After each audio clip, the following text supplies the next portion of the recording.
My husband sneaks out every night when he thinks I'm sleeping.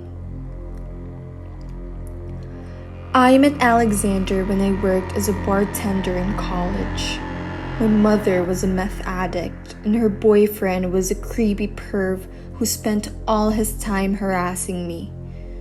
I filed a restraining order on both of them, and so I threw myself in as much work and school as I could. I was in my last year when I was introduced to him by one of the other patrons who was trying to set us up, and we just clicked. He was cute, funny, and handsome. He had these hazel eyes that turned into pure gold in the right lighting, and his smile could charm even the most violent beast into being his friend. I was so overworked and stressed out that to me, life felt like a dark thunderstorm just waiting to drown me. But Alexander pulled me out of that darkness of my life. Pretty soon, he became my sun, my moon, and all my stars.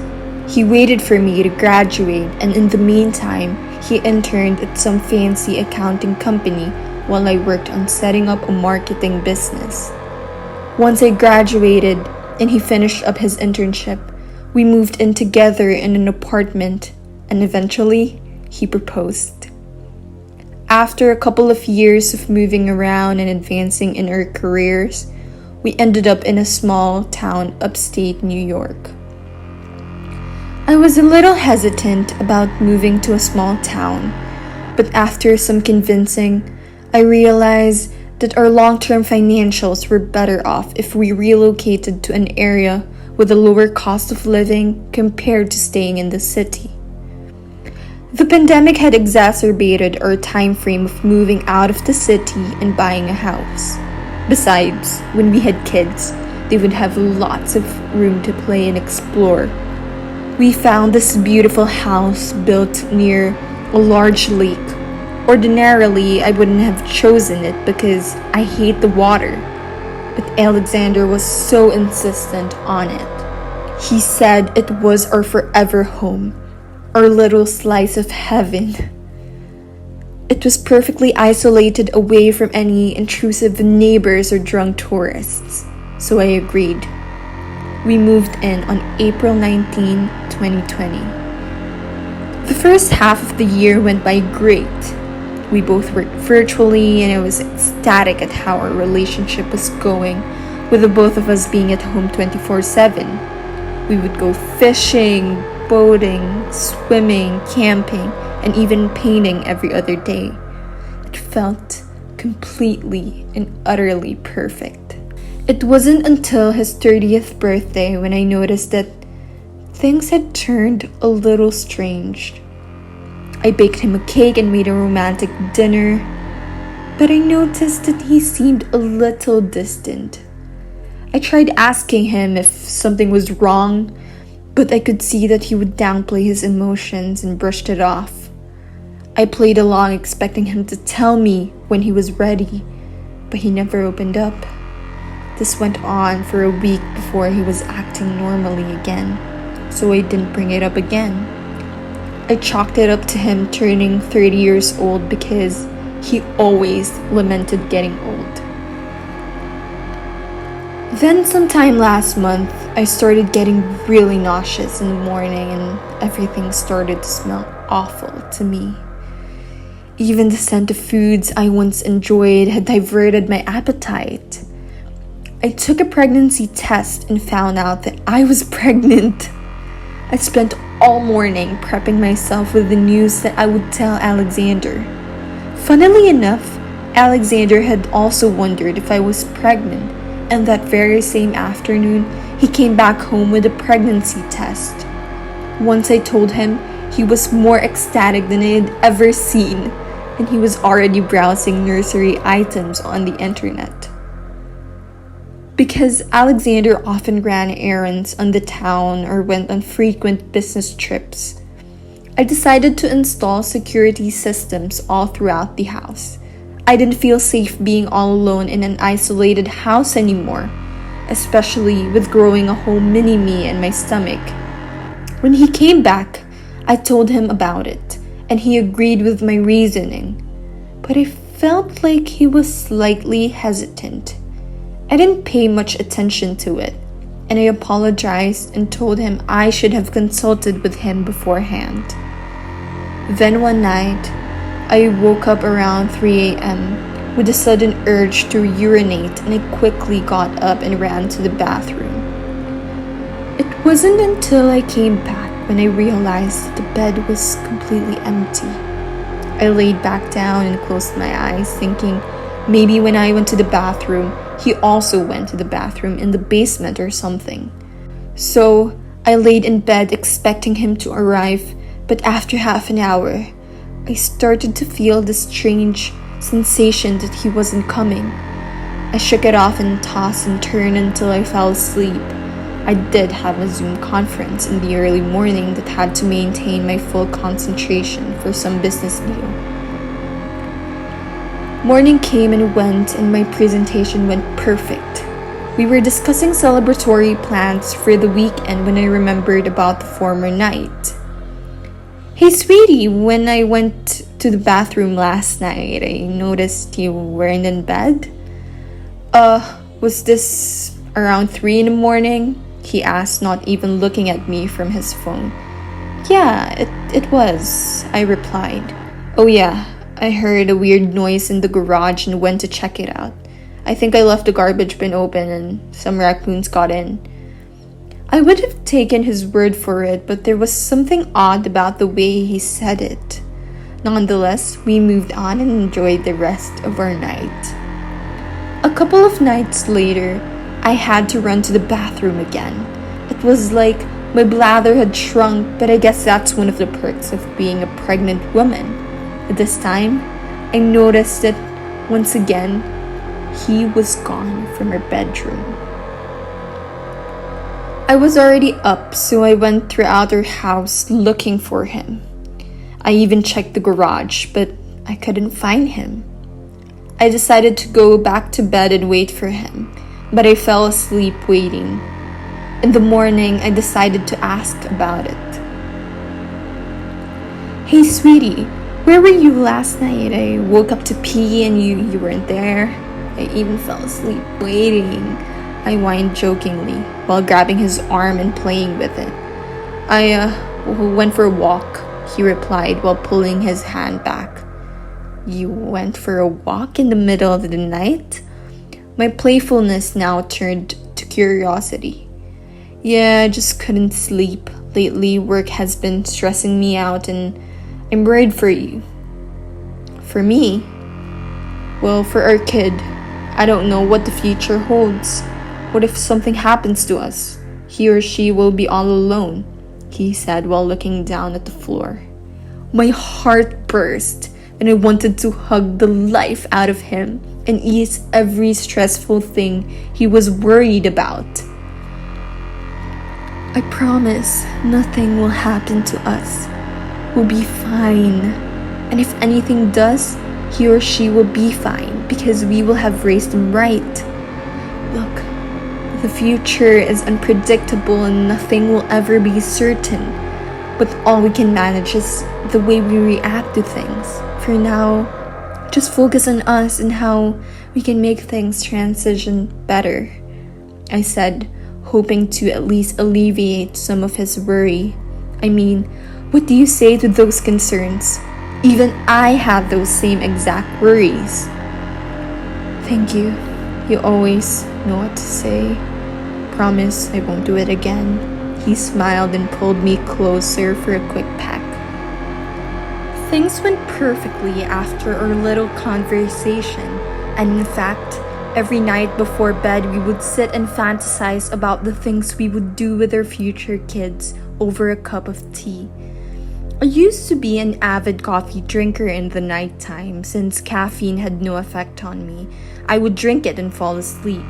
However, since my pregnancy, Alexander started to make me a nice cup of tea. I guess my body had adjusted to the growth of my womb because I no longer had to pee in the night. In fact, I was so knocked out that I'm pretty sure I could sleep through a whole tornado. I thought that was the end of it until I had a doctor's appointment. The doctor was an impatient, stubborn, cold old man. And as much as I preferred a sympathetic female doctor, he was the closest one within miles. The checkup itself went fine. My little one was growing pretty fast. In fact, the doctor insisted that I was 3 months pregnant, but I didn't believe him. After all, I only found out last month due to symptoms, and I was positive that he was wrong. I took the standard urine test and went home. The day after, however, I got a call from the doctor's office. "Hi, Mrs. Rodriguez. I just wanted to confirm some information. You said you weren't on any current medications, is that correct?" He asked flatly.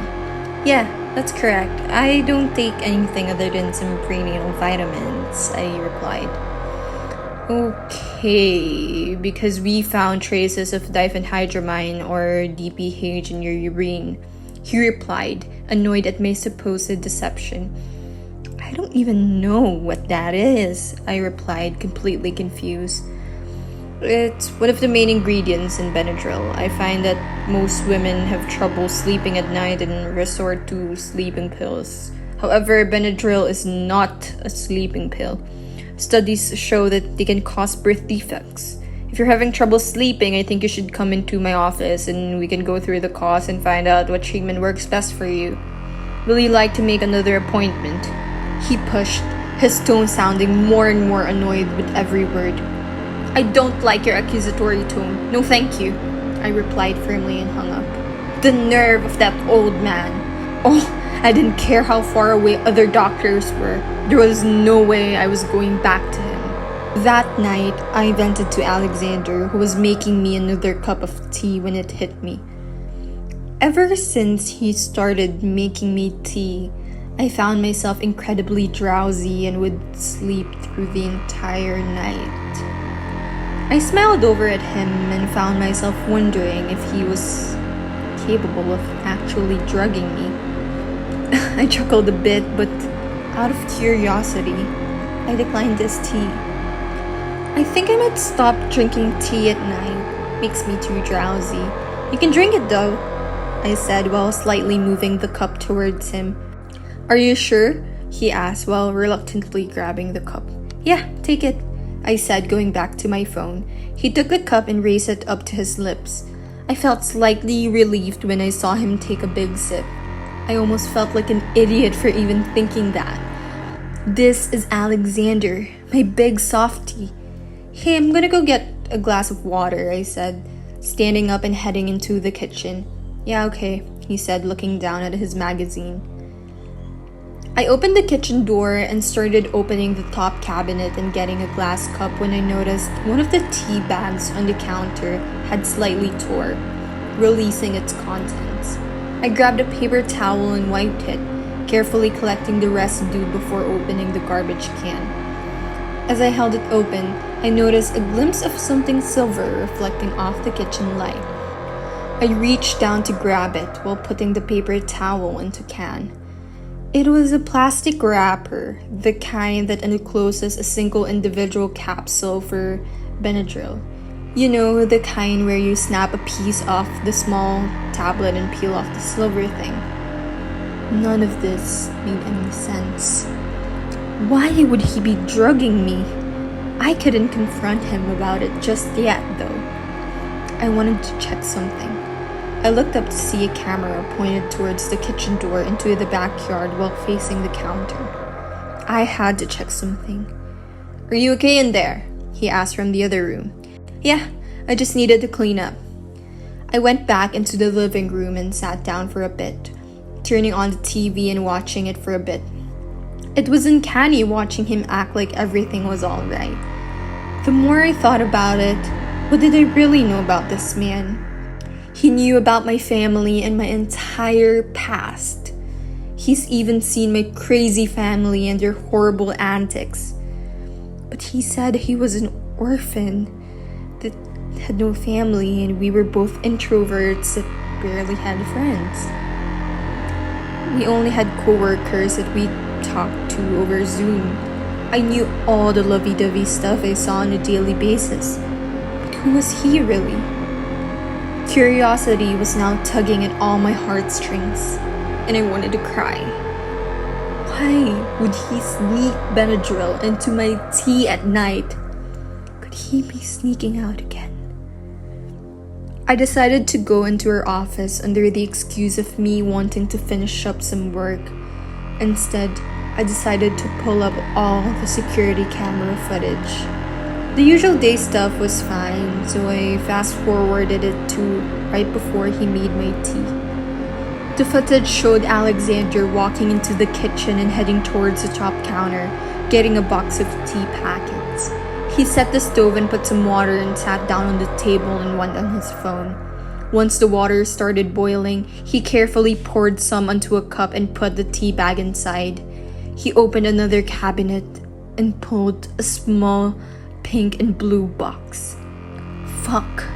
He opened a plastic capsule and pulled one of them out and crushed it with a spoon before pouring it into the tea. That wouldn't make sense. Wouldn't he be affected by it? Why would he be fine giving it to me? I decided to go to another day, fast forwarding through the night.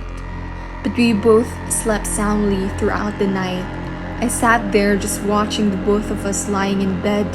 Our breathing was unison, and I stuck my leg out of my side of the bed at least 5 times in 1 hour.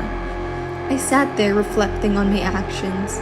Maybe there was an explanation that I was missing. Maybe he was doing it because he wanted me to sleep. I almost began to laugh at the absurdity of my situation when I realized that I kept sticking my leg out at that exact angle. It seemed off.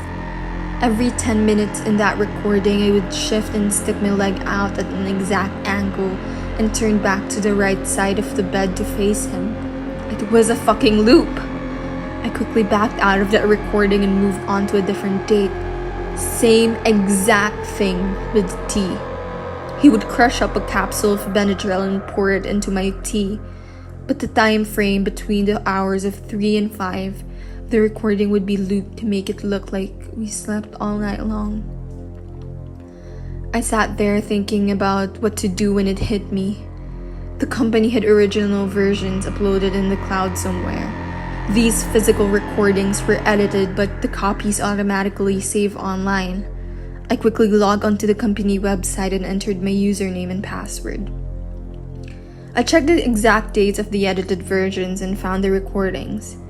Every night, between the hours of 3 to 5 a.m., he would get up and head out. Then he would come back in and lay in bed, just staring at the ceiling until my alarm went off.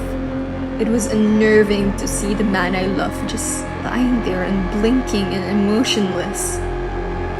I had to see where he was going, but I couldn't do it tonight. He already knew I didn't drink the tea. I had to wait another day just to avoid arousing his suspicion. I had trouble falling asleep that night.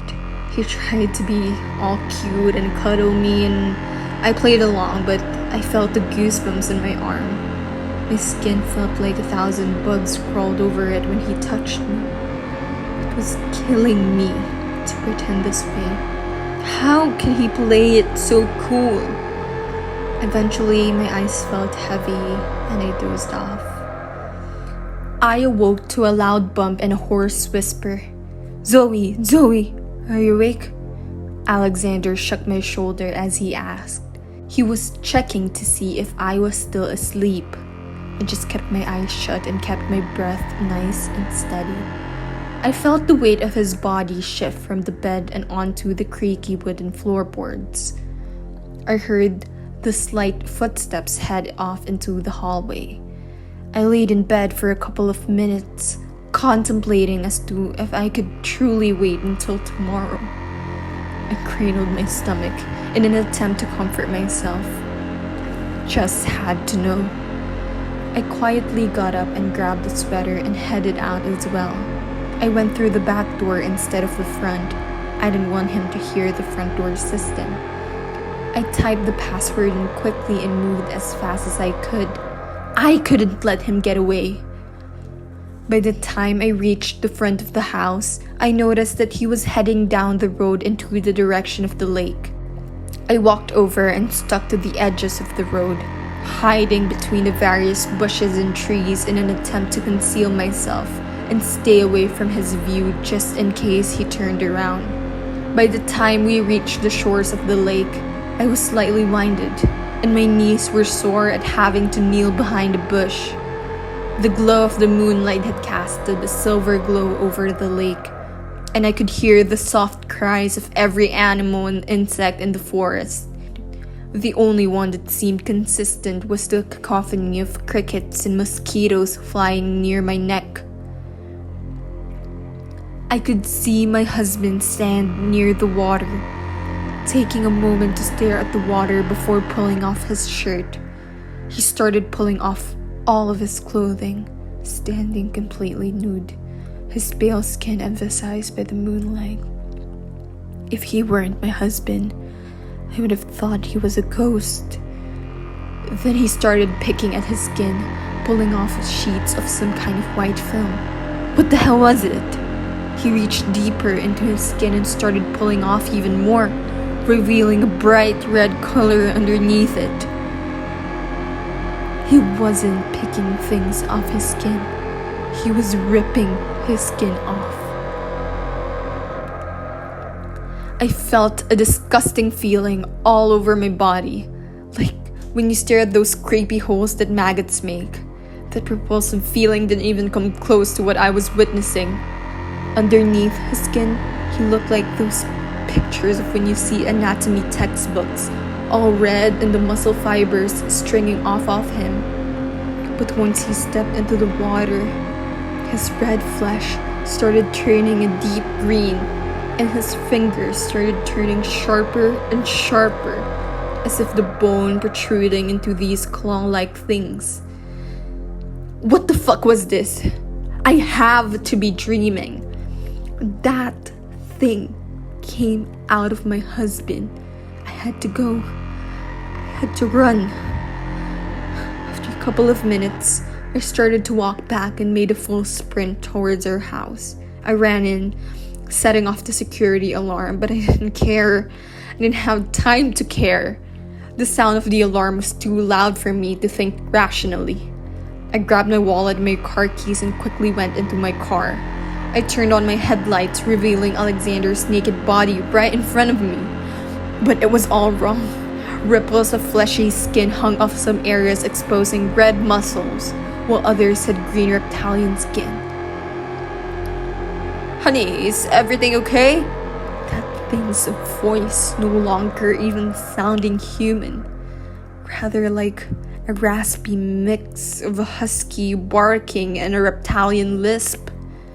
I backed up until I almost hit the garage door in our driveway. Then I moved the steering wheel to the right as I moved the gear to drive and pushed on the gas.